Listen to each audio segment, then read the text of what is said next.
Alrighty. No. Astro, the people want to see you. Okay, well, obviously he's not meant to be here. He's not meant to be in today's video. Welcome back, guys, and welcome to another home review. This one we have spoken about a little bit in the last couple of videos that I have uploaded because it is such an interesting home. And with a lot of the trends in 2023, I really wanted to dive deep with this one because I feel like there are a lot of aspects to it that we may be seeing in this upcoming year. And honestly, it is such a unique space, like how could we not at least have a look at it? Today's house review that we are going to be looking at is Cara Delevigne's LA home, and it was designed by Niccolò Bini, which was the main architect for this particular project. And we're gonna have a bit of a look at it, break it down a little bit. This is quite a maximalistic, eclectic sort of style, and it does have the infamous Carnivalcore that we have started to see a little bit in this upcoming year. Buckle up, let's have a look and let's have a bit of a discussion about this space because it is interesting to say the least.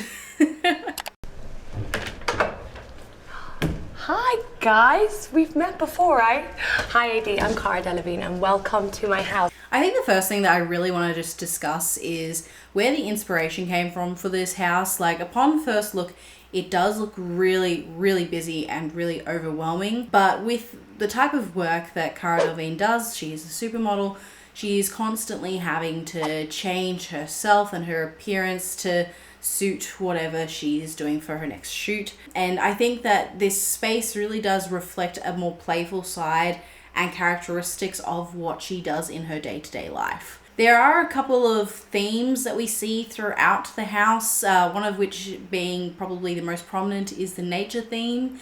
And then on top of that, we've got this kind of fun and games theme where, you know, a lot of things have been inspired by games and by things that we would commonly see either at parties or when you're in get-togethers, and things that actually bring people together. That specifically is a really interesting point of inspiration because we don't see that very much, and it makes a lot more sense now with the Carnivalcore as to where this has started to come from, particularly with this house and with this design. Now, just a little bit of background about the house. The house was a English country style home built in 1941. So one of the main features of the house is that we do see quite a lot of color and quite a bit of pattern as well. The pattern that we do see that does frequent quite a bit throughout the space is stripes.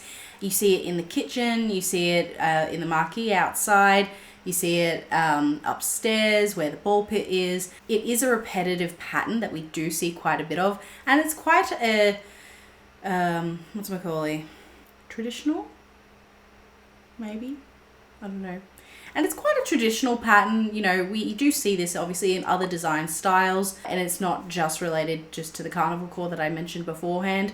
But I do think it kind of gives almost a beachy feel, particularly when it's paired with the blue, which we do see in the lower levels more so rather than the upper levels. Other things that we do see quite a bit of is obviously color. So we do see this beautiful like cobalt blue kitchen. We see quite a bit of pink and green throughout the space as well, either through the Gucci wallpapers or even the lattice ceiling in the living space, which I'll be honest, I'm not a huge fan of. It does feel a little bit tacky to me, but I can understand where her mind was going with it, like wanting to feel like you're outside and feel like you're covered and surrounded by greenery. I think it's a very unique way of thinking about things. It's just not my personal cup of tea. Now, the other thing that I think is really, really interesting, and we do see in quite a couple of her spaces, is reflection. She uses a lot of mirror in her home, which I think is really interesting, and I think it only makes the space feel louder because it's reflecting all of the bright, colorful things that she already has. Personally, I quite like her bedroom space.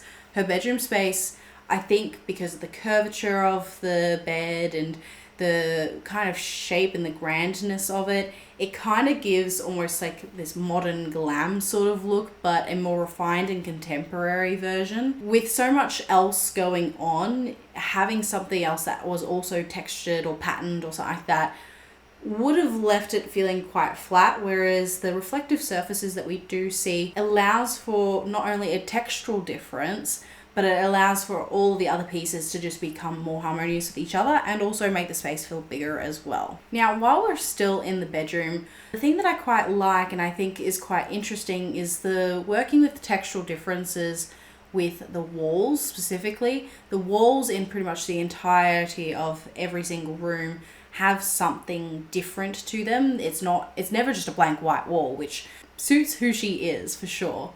Now, the reason I like her bedroom in particular is that you've got this really interesting piece of wallpaper, which is obviously quite flat, but then on the other wall, and it's very hard to see, and it's kind of hidden in the background, but you've got almost like this lattice work, this more curved, I don't even know what to call it,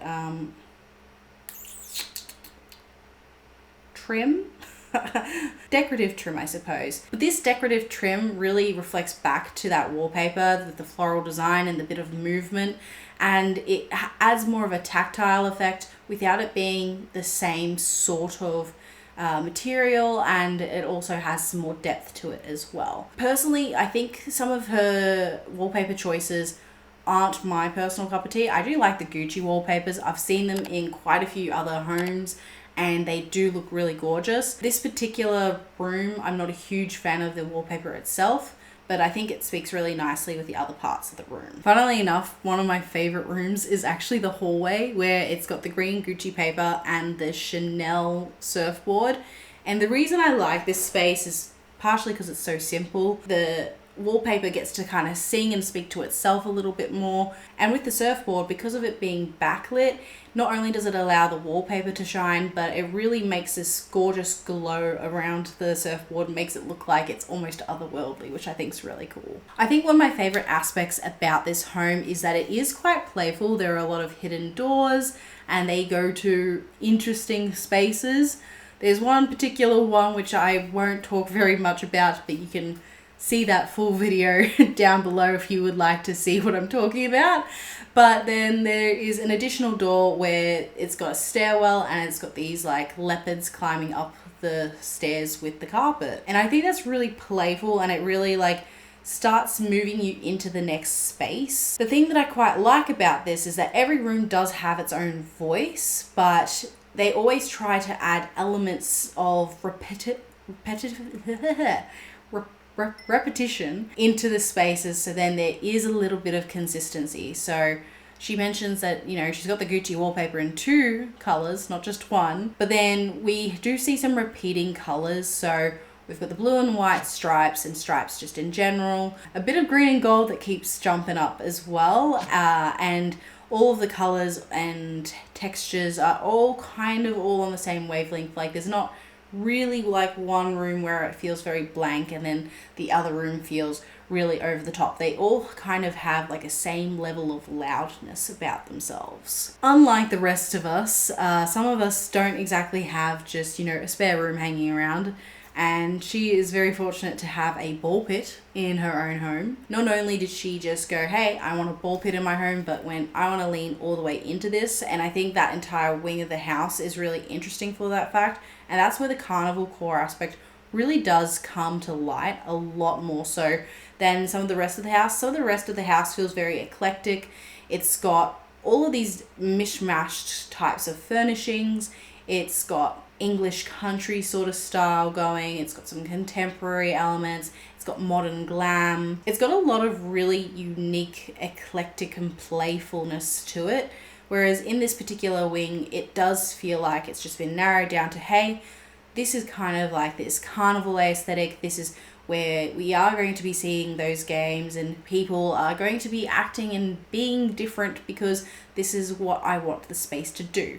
And I think that both Beanie and Delevingne, every single video that I ever do, I always seem to mess up the main person's name at least once. I swear it's not intentional. But with Beanie and Delevingne, like, I feel like they've really been able to pair these together quite nicely. Personally, my favorite room would have to be, it would either have to be the dining room or it would have to be the bar space where the musical instruments are. The reason I really like the bar space is that it's got this really like busy sort of marble effect, and then you've got all these other textures playing around as well. And I personally like the color green. She obviously likes the color green, so you know, we're on the same wavelength there. And I'm like, yeah, this is pretty cool. It feels very high end as well. Like, I think mostly because of the stone and also just the other additional finishes around it. It does like really elevate it, and instead of it being playful, it feels a little bit more classy. But then you've got like the neon side of the background, and that brings the playfulness back in. Now, the one other room that I do want to quickly talk about, which I think is really interesting, is this, I don't even know which room she called it, but like it's got a swing in there, it's got a stripper pole, it's got some really interesting textures going on, and movement as well. So not only do we have this almost like curved bed that's in the corner there, we've got this awesome lighting that really highlights the floor, which really highlights the movement throughout the space. And then we've got these really, really cool giant, pretty much, mirrors up on the ceiling, on a slanted ceiling nonetheless. And I think this is a really playful way of like really playing with textures and, you know, creating a cozy space without making it feel cluttered. Like, this is a very minimalistic space. You've only got a couple of cushions pretty much to make it feel cozier, which they've done with fluffy cushions, which I think is pretty cool. They've made it cozy through lighting and through texture of the types of elements that they've popped into the space. And I just think that's really cool. Like, you know, I don't see this space being used all that much, but who knows, I might be completely wrong. But I really like the way that they've really played with those different elements. We don't really get to see that very frequently in design, and it is something that I just wanted to really point out because I think it's really cool. Personally, I do quite believe that Cara Delevingne's home really does reflect herself and her personal style, but also what she does in a day-to-day life. I think she's been able to play a very unique role at, you know, highlighting different ways of creating a home that makes you happy. Like, previously we have looked at some other homes where, you know, one home looked extremely cozy, one home was really bright, creative, and really inspiring. And I think with this one is a bit more of like a fun house, where it is meant to be playful, it's meant to entertain, and it's meant to get people a bit out of their comfort zones and allow for them to just, you know, let loose a little bit. I would say I probably wouldn't stay in this home. I don't mind it. I do like certain aspects of it, but it isn't a home that I would personally live in. What do you guys think? Would you live in a home like this? Is the slight Carnivalcore aesthetic like up your alley, or do you absolutely hate the idea of having a ball pit at home? I would love to know, so make sure you go ahead and let me know in the comments below. And if you are new here, make sure you do go ahead and like and subscribe. We do quite a few of these home reviews, and we also do quite a bit of trend forecasting and also just playing around and enjoying interior design, because that is what this channel is all about. So thank you so much for watching. Leave your comments down below, and I will see you in maybe this next video that's coming up. This one's pretty good, so you should probably watch it. Bye guys.